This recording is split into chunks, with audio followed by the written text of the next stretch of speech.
ನಮಸ್ತೆ OP sir. Ambition ಏನಿಲ್ಲ sir.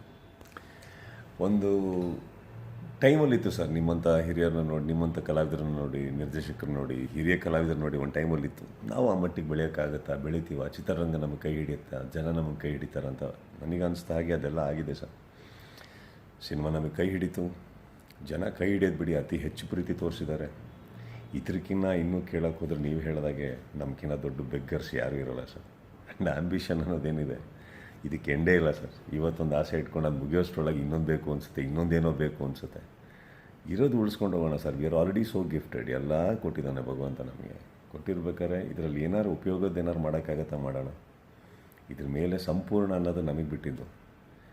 ಖುಷಿ ಇರೋದ್ರಲ್ಲಿ ಹುಡುಕಬೇಕು ಅಂತ ಹೇಳ್ತಾರಲ್ಲ ಸರ್, ಅದನ್ನು ಮಾಡ್ತಾಯಿದ್ದೀನಿ ಅಷ್ಟೇ. And I think I am very very happy that ಈ ಮಟ್ಟಿಗೆ ಬರ್ತೀವಿ ಅಂತಲೇ ಇಲ್ಲಿವರೆಗೆ ಭಗವಂತ ನಮಗೆ ಕರ್ಕೊಂಬರ್ತಾನೆ ಅಂತಲೇ ನಾವು ಅಂದ್ಕೊಂಡಿಲ್ಲ. ಬಂದಮೇಲೆ ಇದ್ರ ಮೇಲೆ ಆಸೆ, ಆ್ಯಂಬಿಷನ್ಸ್ ಇಲ್ಲ ಸರ್ ನನಗೆ. Of course personally I am a very imperfect person trying to get better. I hope I can. That's it sir. ಮುಂದಿನ ಪ್ರಶ್ನೆ.